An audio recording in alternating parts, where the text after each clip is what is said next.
வணக்கம். இன்றைய முக்கிய செய்திகள். புதுச்சேரி சட்டப்பேரவை பட்ஜெட் கூட்டத்தொடரின் 4வது நாளான இன்று ஆளுநர் உரைக்கு சட்டமன்ற உறுப்பினர்கள் நன்றி தெரிவிக்கும் தீர்மானத்தின் பொழுது குறுக்கிட்டு பேசிய சட்டமன்ற எதிர்க்கட்சித் தலைவர் சிவா அவர்கள், புதுவை மத்திய பல்கலைக்கழகத்தின் கீழ் அரசு மருத்துவக் கல்லூரிகள் உட்பட 4 தனியார் மருத்துவக் கல்லூரிகள் உள்ளன. இங்கு பயிலும் 830 முதலாம் ஆண்டு MBBS மாணவர்களுக்கு இன்று 5ஆம் தேதி முதல் முதலாண்டு மருத்துவ தேர்வு நடக்கும் என அறிவிக்கப்பட்டிருந்தது. இந்த தேர்வுகள் அனைத்தும் திடீரென்று ரத்து செய்து இணைப்பு கல்லூரிகளின் டீன்கள், இயக்குநர்களுக்கு சுற்றறிக்கை அனுப்பப்பட்டுள்ள செய்தி அறிந்து மாணவர்கள் அதிர்ச்சி அடைந்துள்ளனர். இதற்கு முதலாம் ஆண்டு தேர்வுக்கான கேள்வித்தாள் வெளியானதால் தேர்வு ஒத்திவைக்கப்பட்டுள்ளதாகவும், ஒரு தனியார் மருத்துவக் கல்லூரியின் 250 இடங்களில் 150 இடங்களுக்கு மட்டுமே புதுச்சேரி பல்கலைக்கழகம் அப்ளியேட் அளித்துள்ளது. மீதமுள்ள 100 இடங்களுக்கு இன்னும் இணைப்பு அங்கீகாரம் அளிக்கவில்லை. அதற்கு அனுமதி அளிக்க காலதாமதம் ஆவதால் தேர்வு ஒத்திவைக்கப்பட்டுள்ளது என்றும் மாறுபட்ட கருத்தும் உள்ளது. மேலும் பல்வேறு குற்றச்சாட்டுகள் தொடர்ந்து வெளியாகி வருவது பல்வேறு சந்தேகங்களை எழுப்பியுள்ளது என்றார். இதுகுறித்து பல்கலைக்கழக தரப்பு உரிய விளக்கங்கள் ஏதுமின்றி இதுவரை தருவதில் இழுபறி நீடிக்கின்றது. ஆகவே இதுகுறித்து புதுச்சேரி அரசு தகுந்த விளக்கத்தை அளிக்க வேண்டும் என்று இந்த அவையின் வாயிலாக கேட்டுக்கொள்கின்றேன் என பேசினார். இதில் பதிலளித்து பேசிய முதலமைச்சர் ரங்கசாமி, இதுகுறித்து தகவல் தனக்கு தெரியவில்லை என்றும் இது தொடர்பாக விசாரணை நடத்தி முழு விவரம் தெரிவிக்கப்படும் என தெரிவித்தார். பாஜக தலைவரை போல சபாநாயகர் செல்வம் செயல்படுவதாக கூறி சட்டமன்ற எதிர்க்கட்சித் தலைவர் சிவா அவர்கள் தலைமையில் புதுச்சேரி சட்டப்பேரவையில் இருந்து திமுக, காங்கிரஸ் சட்டமன்ற உறுப்பினர்கள் வெளிநடப்பு செய்தனர். புதுச்சேரி சட்டப்பேரவை பட்ஜெட் கூட்டத்தொடரின் 4வது நாளான இன்று ஆளுநர் உரைக்கு நன்றி தெரிவிக்கும் தீர்மானத்தின் மீது பேசிய காங்கிரஸ் சட்டமன்ற உறுப்பினர் வைத்தியநாதன், புதுச்சேரிக்கு பிரதமர் மோடி கூறிய திட்டங்கள் எதுவும் நிறைவேற்றவில்லை, அதேபோல் மாநில அந்தஸ்து பெறவில்லை என பேசினார். அப்பொழுது குறுக்கிட்ட பாஜக அமைச்சர் நமச்சிவாயம், பிரதமர் மோடி கூறியது போல் புதுச்சேரியை பெஸ்ட் புதுச்சேரியாக மாற்ற அனைத்து திட்டங்களும் நிறைவேற்றப்படுகின்றது என தெரிவித்தார். மேலும் மாநில அந்தஸ்து தொடர்பாக சபாநாயகர் செல்வம் பேசுகையில், 12 முறை காங்கிரஸ் ஆட்சியில் ஏன் மாநில அந்தஸ்து பெறவில்லை என கேள்வி எழுப்பினார்.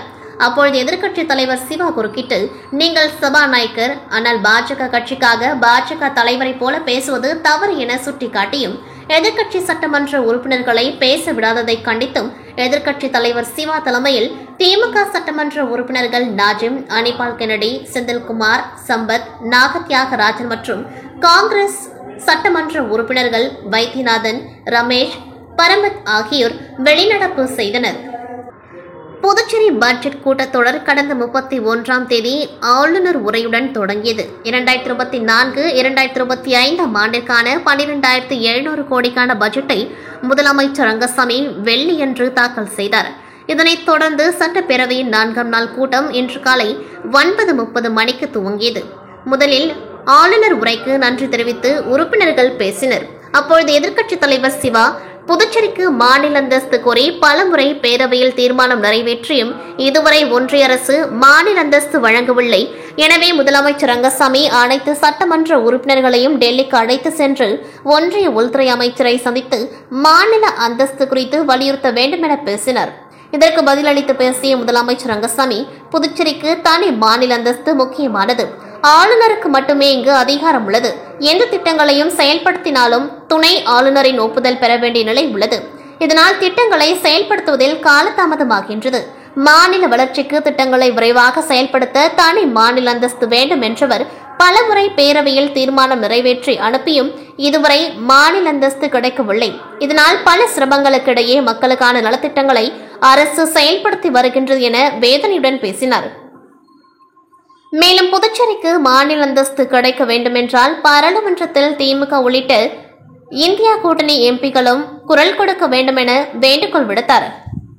புதுச்சேரி சட்டப்பேரவையில் கவர்னர் உரை மீதான நன்றி தெரிவித்து பேசும்பொழுது குடிமைப்பொருள் வழங்கல் துறை அமைச்சர் சாய் சரவணகுமார் இலாக்கா பறிக்கப்பட்டது குறித்த கேள்வி எழுப்பிய அவர், இதற்கு முதலமைச்சர் ரங்கசாமி பதிலளிக்க வேண்டும் என கேட்டுக்கொண்டார். தொடர்ந்து செய்தியாளர்களை சந்தித்த அவர், பாஜக என்பது தாழ்த்தப்பட்ட மக்களுக்கும் சிறுபான்மை மக்களுக்கும் விரோதமான கட்சி என்று நினைத்துக் கொண்டிருக்கிறார்கள்.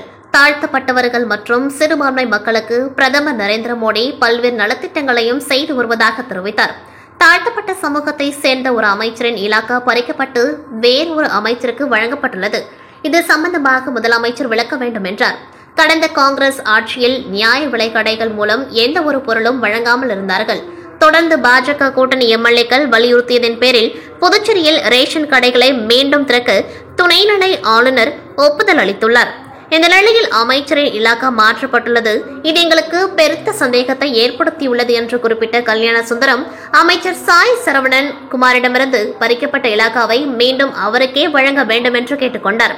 ஏற்கனவே தாழ்த்தப்பட்ட சமூகத்தை சேர்ந்த சந்திர பிரியங்கா அமைச்சர் பதவியிலிருந்து நீக்கப்பட்டிருக்கின்றார். தற்போது அமைச்சர் சாய் சரவணகுமாரின் இலாகா பறிக்கப்பட்டுள்ளது. இதற்கும் பாஜகவுக்கும் எந்தவித சம்பந்தமும் இல்லை என்று தெரிவித்தார். அமைச்சரின் இலாகா பறிப்பு குறித்து முதல்வர் பதிலளிப்பார் என்று எதிர்பார்க்கின்றோம். அவர் பதிலளிக்கவில்லை என்றால் அடுத்த கட்ட நடவடிக்கை குறித்து முடிவு செய்ய இருப்பதாக அவர் தெரிவித்தார். புதுச்சேரியில் கையூட்டு பெற்றுக் கொண்ட அதிகாரிகள் ரேஷன் கார்டுகள் வழங்குவதாக குற்றச்சாட்டு எழுந்திருக்கின்றது. அதிகாரிகள் அவர்களை திருத்திக் கொள்ள வேண்டும் என்றும் கல்யாண சுந்தரம் கூறினார். காரைக்காலை அடுத்த மேல ஓடுதுறை பகுதியில் வசித்து வரும் பொதுப்பணித்துறை அதிகாரி அன்பழகன் என்பவர் கடந்த பிப்ரவரி 5ஆம் தேதி தனது குடும்பத்தோடு வெளியூர் பயணம் சென்றுவிட்டு 7ஆம் தேதி காரைக்கால் வந்து பார்த்தபொழுது வீட்டின் முன்பக்க கதவு உடைக்கப்பட்டு வீட்டின் உள்ளே இருந்த பீரோவையும் உடைத்து அதிலிருந்து சுமார் 20 பவுண்ட் தங்க நகை மற்றும் ரூபாய் 20,000 ரொக்கத்தை மர்ம நபர்கள் கொள்ளையடித்து சென்றது தெரியவந்தது. தொடர்ந்து அன்பழகன் நிரவி காவல் நிலையத்தில் புகார் அளித்தார். இந்த நிலையில் நிரவி காவல் நிலைய ஆய்வாளர் மரிய கிறிஸ்டியன் பால் தலைமையில் உதவி ஆய்வாளர் குமரவேல் வழக்கு பதிவு செய்து சிசிடிவி காட்சிகளை வைத்து தீவிர விசாரணையில் கொள்ளையர்கள் குற்ற சம்பவத்தின் பொழுது பயன்படுத்திய சொகுசு கார் கண்டுபிடிக்கப்பட்டு வாகனத்தின் உரிமையாளர் தமிழக பகுதியில் திருட்டு, வழிபறி, கொள்ளை உள்ளிட்ட பல்வேறு வழக்குகளில் தொடர்புடைய தென்காசி மாவட்டத்தை சேர்ந்த பிரபல கொள்ளையன் ஹஜ்மீர் ஹாஜா ஷெரீப், அவரது மனைவி வசந்த பிரியா மற்றும் அவரது நண்பர் முகமது இஸ்மாயில் ஆகிய 3 பேரையும் சிறப்பு அதிரடிப்படை போலீசார் உதவி மூலம் கைது செய்து அவர்களின் வீட்டில் பதுக்கி வைத்திருந்த 20 பவுண்ட் தங்க நகைகளை மீட்டு கொள்ளை சம்பவத்திற்கு பயன்படுத்திய காரையும் பறிமுதல் செய்து காரைக்கால் மாவட்ட நீதிமன்றத்தில் ஆஜர்படுத்தி சிறையில் அடைத்தனர். காரைக்கால் அடுத்த நெடுங்காடு நல்லாத்தூர் பகுதியை சேர்ந்தவர் சகுந்தலா. இவர் தனது மகனுக்கு திருமணம் ஏற்பாட்டை செய்து கொண்டிருந்த பொழுது கடந்த சில வாரத்திற்கு முன்பு விருதுநகரை சேர்ந்த கிளி ஜோதிடக்காரர் முனுசாமி என்பவர் சகுந்தலா வீட்டுக்கு சென்று கிளி ஜோதிடம் பார்க்குமாறு கூறியுள்ளார். திருமண ஏற்பாட்டை செய்த நிலையில் மகனின் திருமணம் ஏற்பாடு தள்ளி போவதாக கூறி தனது கவலையை கூறியுள்ளார். இதனை கண்ட முனுசாமி, தனக்கு தெரிந்த ஒருவர் இது போன்ற பிரச்சனைக்கு சிறப்பு பூஜை செய்து தந்தால் உடனே திருமணம் நடக்கும் என ஆசை வார்த்தைகளை கூறி தனக்கு தெரிந்த தூத்துக்குடியை சேர்ந்த சுகந்தி மற்றும் தென்காசியை சேர்ந்த வினோத்ராஜ் ஆகியோரை அறிமுகம் செய்து வைத்து மகனுக்கு உள்ள திருமண தோஷத்தை கழிக்க சிறப்பு பூஜைகள் செய்ய வேண்டுமென கூறி ரூபாய் 2,18,000 பணம், பூஜை பொருட்களுக்காக தனியாக ரூபாய் 35,000 ஏமாற்றி பெற்றுக்கொண்டு பூஜையை செய்யவே இல்லை என கூறப்படுகின்றது. இந்த நிலையில் அவர்கள் பணத்தை பெற்றுக்கொண்டு பூஜை ஏதும் செய்யாததால் சந்தேகமடைந்த சகுந்தலா கடந்த சில நாட்களுக்கு முன் நெடுங்காடு காவல் நிலையத்தில் புகார் அளித்தார். அதன் பேரில் வழக்கு பதிவு செய்து அந்த மர்ம நபர்களை வலைவீசி தேடி வந்தனர். அப்பொழுது திருமண தோஷம் கழிப்பதாக கூறி பூஜை செய்வதற்கு பணத்தை பெற்றுக்கொண்டு மோசடி செய்த முனுசாமி, சுகந்தி, வினோத்ராஜ் என 3 பேரும் தமிழக பகுதியில் இதைப்போன்று அவர்களின் கைவரிசையை காட்டும் பொழுது அவர்களை போலீசார் கைது செய்து அவர்களிடமிருந்து ரூபாய் 12,000 பணம், பூஜை பொருட்களை பறிமுதல் செய்து காரைக்கால் நீதிமன்றத்தில் ஆஜர்படுத்தி சிறையில் அடைத்தனர். புதுச்சேரி உருளைன்பேட்டை வீதி பகுதியில் அருள்மிகு ஸ்ரீ சுகாம்பிகை அம்மன் ஆலயம் அமைந்துள்ளது. இவ்வாலயத்தில் 96வது ஆடிப்பெருக்கு விழா கடந்த 1ஆம் தேதி விக்னேஸ்வர பூஜை, கணபதி ஹோமம் மற்றும் கொடியேற்றுதலுடன் நடைபெற்றது. தொடர்ந்து அம்மனுக்கு சிறப்பு அபிஷேக ஆராதனைகள், பல்வேறு வாகனங்களில் வீதி உலாவும் நடைபெற்றது. விழாவின் ஒரு பகுதியாக சுவாமி வீதி உலாவும் நடைபெற்றது. மேலும் இதில் எதிர்க்கட்சித் தலைவரும் திமுக மாநில அமைப்பாளருமான சிவா மற்றும் உருளைன்பேட்டை தொகுதி பொறுப்பாளர் கோபால் ஆகியோர் கலந்து கொண்டு சுவாமி தரிசனம் செய்தனர். மேலும் இந்நிகழ்ச்சிக்கான ஏற்பாடுகளை தொகுதி செயலாளர் சக்திவேல், லட்சுமி குடும்பத்தினர் செய்திருந்தனர். மேலும் இந்நிகழ்ச்சிக்கான ஏற்பாடுகளை கோவில் நிர்வாக குழு மற்றும் ஊர் பொதுமக்கள் செய்திருந்தனர். அதைத் தொடர்ந்து பொதுமக்களுக்கு அன்னதானமும் வழங்கப்பட்டது. புதுவை மாநில அளவிலான கண் பார்வை அற்றவர்களுக்கான கைப்பந்து போட்டி கிழக்கு கடற்கரை சாலையில் உள்ள சங்கர வித்யாலயா பள்ளியில் நடைபெற்றது. இதில் புதுவை மற்றும் தமிழகத்தை சேர்ந்த 100க்கும் மேற்பட்டோர் கலந்து கொண்டார்கள். மேலும் இதில் வெற்றி பெற்றதற்கு பரிசளிப்பு விழா நடைபெற்றது. இதில் சபாநாயகர் செல்வம் மற்றும் பாஜக நகர மாவட்ட பொதுச் செயலாளர் செந்தில்குமரன் கலந்து கொண்டு பரிசுகள் வழங்கி பாராட்டினர். இதில் 100க்கும் மேற்பட்ட கண் பார்வையற்ற மாணவர்கள் கலந்து கொண்டார்கள். இந்நிகழ்ச்சிக்கான ஏற்பாடுகளை சாஷன் அமைப்பு, லயன்ஸ் கிளப் ஆஃப் பாண்டிச்சேரி அமைப்பும் செய்திருந்தது. புதுச்சேரி மாநிலம் அரியங்குப்பத்தில் அமைந்துள்ள வெற்றி அங்காள பரமேஸ்வரி அம்மன் ஆலயத்தில் ஆடி அமாவாசை முன்னிட்டு 20ஆம் ஆண்டு 108 பால்குட அபிஷேகம் நடைபெற்றது.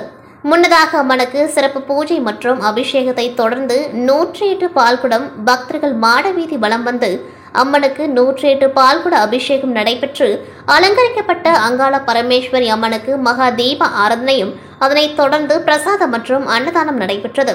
இவ்விழாவிற்கு ஏற்பாடுகளை கோவில் நிர்வாகிகள், இளைஞர்கள் மற்றும் ஊர் பொதுமக்கள் செய்திருந்தனர். இதில் ஏராளமான பக்தர்கள் கலந்து கொண்டு சுவாமி தரிசனம் செய்தனர். புதுச்சேரி அடுத்த இரும்பை கிராமத்தில் அமைந்துள்ள அருள்மிகு ஸ்ரீ 18ஆம் படி கருப்பசுவாமி கோவிலில் ஆடி அமாவாசை முன்னிட்டு 108 பால்குட அபிஷேகம் நடைபெற்றது. 18ஆம் படி கருப்பருக்கு சிறப்பு அபிஷேகம் மற்றும் பூஜை நடைபெற்ற பின் பக்தர்களால் கொண்டுவரப்பட்ட 108 பால்குடம் வைத்து பாலபிஷேகம் நடைபெற்றது. அதனைத் தொடர்ந்து மகா தீப ஆராதனை நடைபெற்றது. 18ஆம் படி கருப்பசுவாமிக்கு பிடித்த படையில் வைத்து ஏராளமான பக்தர்கள் வழிபட்டனர். அதனைத் தொடர்ந்து பக்தர்களுக்கு அருள் பிரசாதமும் மற்றும் அன்னதானமும் வழங்கப்பட்டது. இவ்விழாவுக்கான ஏற்பாடுகளை கோவில் நிர்வாகி கேசவன் மற்றும் பக்தர்கள், ஊர் பொதுமக்கள் ஏற்பாடு செய்திருந்தனர். இதில் ஏராளமான பக்தர்கள் கலந்து கொண்டு சுவாமி தரிசனம் செய்தனர். பகுஜன் சமாஜ் கட்சி தமிழ்நாடு தலைவர் ஆம்ஸ்ட்ராங் கடந்த சில மாதங்களுக்கு முன்பு படுகொலை செய்யப்பட்டார். இதனை கண்டித்து தமிழ்நாடு மற்றும் புதுச்சேரியில் பல்வேறு இடங்களில் போராட்டம் மற்றும் கண்டன கூட்டங்கள் நடைபெற்றது. அதன் ஒரு பகுதியாக பொது செயலகத்தில் கண்டன கூட்டம் நடைபெற்றது. இதில் சத்யராஜ் தலைமை தாங்கினர். வழக்கறிஞர் பிரவீன் முன்னிலை வகித்தார். பேராசிரியர் முருகவேல், பன்னீர்செல்வம், அருள் பிரகாஷ் ஆகியோர் கருத்துரை வழங்கினர். எவிடன்ஸ் செயல் இயக்குனர் எவிடன்ஸ் கதிர் சிறப்புரையாற்றினர். இறுதியாக ஜெயபிரகாஷ் நன்றியுரை வழங்கினார். நிகழ்ச்சியின் முன்னதாக ஆம்ஸ்ட்ராங் படத்திற்கு மலர் தூவி அஞ்சலி செலுத்தப்பட்டது. மேலும் இந்நிகழ்ச்சியில் பல்வேறு தலித் அமைப்பை சேர்ந்த நிர்வாகிகள் பலர் கலந்து கொண்டார்கள். இத்துடன் செய்திகள் நிறைவடைகின்றது. நன்றி, வணக்கம்.